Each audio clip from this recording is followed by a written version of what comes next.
좀 봐. 젖소에서 우유를 짜고 있어. 근데 저 우유가 어떻게 치즈로도 변하고 버터로도 변하는 거야? 역시 너가 궁금해할 줄 알고 내가 미리 알아왔어. 오늘 내가 더운 여름 더위를 날려버리도록 시원하게 우유의 비밀을 파헤쳐줄게. 우유 안에는 세 가지 중요한 친구들이 있어. 단백질, 지방, 유당. 이 친구들이 어떻게 뭉치고 떨어지고 변신하느냐에 따라 다양한 유제품이 탄생하는 거지. 자, 여기 치즈부터 살펴보자. 치즈에서 제일 중요한 거는 바로 우유 속 카제인 단백질이야.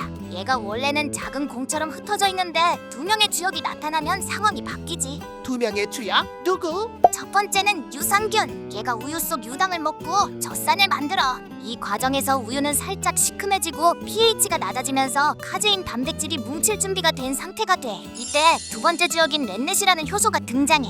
렌넷?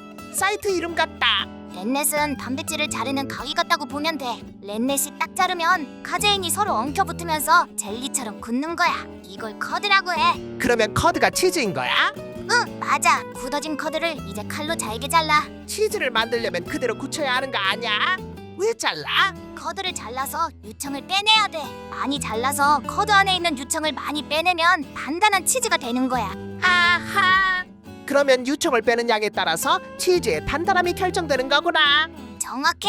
유청을 빼낸 커드는 틀에 넣고 눌러서 모양을 잡고 소금으로 간을 해. 소금은 맛도 내지만 치즈를 상하지 않게 하는 역할도 해줘. 그리고 치즈에 따라 몇 달, 몇 년씩 숙성 과정을 거치지. 숙성하는 동안 치즈 속에 남아있는 유산균이나 효소들이 단백질이랑 지방을 분해하면서 수많은 독특한 향기를 만들어내. 이 과정에서 단백질이 약 25%, 지방이 약 33%인 체다 치즈, 단백질이 약 22%, 지방이 약 22%인 모짜렐라 치즈가 만들어지지. 와, 치즈 만드는 것이 이렇게 섬세하고 복잡했구나.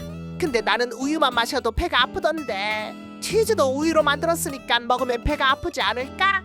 아니야. 아까 치즈를 만들 때 유산균도 넣고 커드를 자른다고 했지? 유산균이 유당을 젖산으로 분해하고 커드에서 유청을 제거하면서 배가 아픈 이유인 유당을 제거해. 유청에 유당이 많이 있거든. 그리고 숙성 과정을 거치면서 남아있는 소량의 유당도 효소에 의해 지속적으로 분해돼. 그래서 숙성 기간이 길고 단단한 치즈일수록 유당 함량이 더 적어. 아휴. 그러면 이제 맘 편히 치즈를 먹어도 되겠다. 그럼 이것도 우유로 만드는 거야?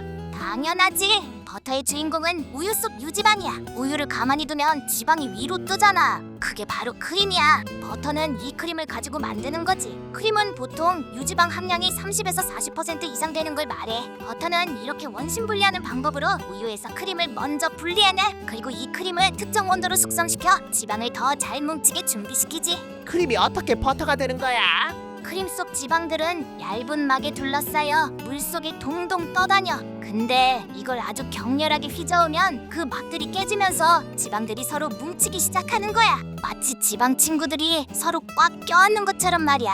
휘젓는 게 킥이었네.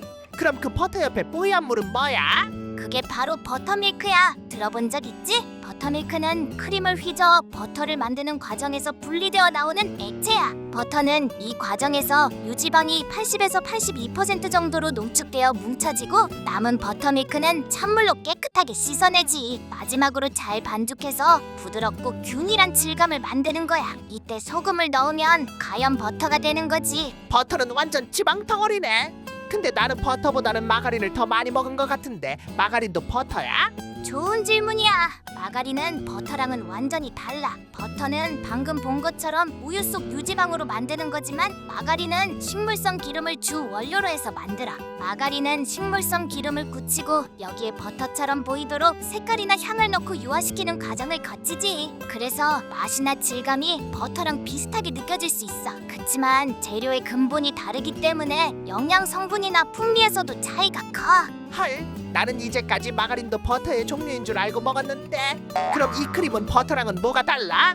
크림은 우유에서 유지방만 농축시킨 거야. 버터는 그 지방을 뭉쳐서 고체로 만든 거고, 크림은 아직 지방이 물속에 분산된 형태로 남아있는 거지. 식품위생법에서는 유지방분 18% 이상으로 규정하고 버터의 중간 원료용은 지방분 25에서 50%, 아이스크림에는 18에서 25%, 휘핑크림은 40%, 커피용 크림은 20에서 30%를 사용한다. 우유를 고속으로 회전시키는 원심 분리기에 넣으면 가벼운 지방만 따로 분리되어 농축돼.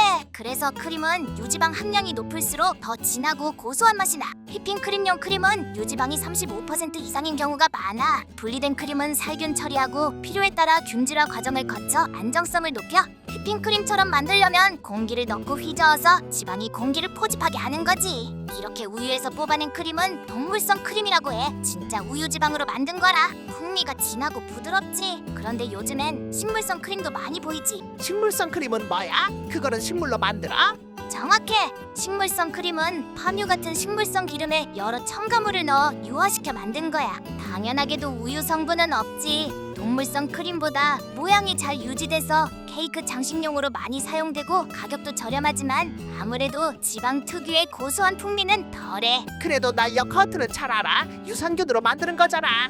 맞아. 여거트는 유산균이라는 착한 미생물의 생명 활동으로 만들어져. 먼저 우유를 살균하고 특정 온도로 식힌 다음 유산균을 넣어주지. 이 유산균이 우유 속 유당을 먹고 젖산을 만들어내지. 이 젖산 때문에 우유가 점점 산성으로 변하고 아까 치즈 만들 때 말했던 카제인 단백질이 다시 젤리처럼 엉겨붙어. 이게 바로 여거트의 걸쭉한 질감이야. 일반 여거트는 단백질이 약 3에서 4%, 지방이 약 1.5에서 3% 정도인데 그릭 여거트는 유청을 더 빼내서 단백질이 2배 이상 높아지게 돼. 하하, 그럼 연유도 조금 걸쭉하던데 이것도 단백질 때문이야? 연유는 조금 달라. 연유는 우유의 수분을 날려 아주 진하게 농축시킨 것이야. 먼저 우유를 살균하고 설탕을 넣어 잘 녹여. 그리고 진공 농축기라는 장치로 낮은 온도에서 수분을 증발시키지. 이렇게 농축 과정을 거치면 우유의 고영분 함량이 높아져. 이때 설탕이 전체의 약 15% 정도를 차지하게 되고 일반 우유에 비해 단백질과 지방 같은 다른 성분들도 2에서 3배 정도 농축되는 거지. 설탕은 오로지 단맛을 위해 넣는 거야? 아니, 설탕은 엄청 중요한 역할을 해. 설탕이 많으면 미생물들이 살 수 없는 환경이 되거든. 이걸 수분 활성도 낮추게 하고 하는데 그래서 연유는 개봉 전 냉장 보관 안 해도 오래 갈 수 있는 거야. 그리고 균질화를 해서 부드럽게 만들고 냉각할 때 유당 결정이 너무 커지지 않도록 조절하는 것도 중요해. 안 그럼 서걱거리는 맛이 나거든. 달콤한 맛도 더해주고 보존 기간도 늘려주는 일석이조의 효과이지.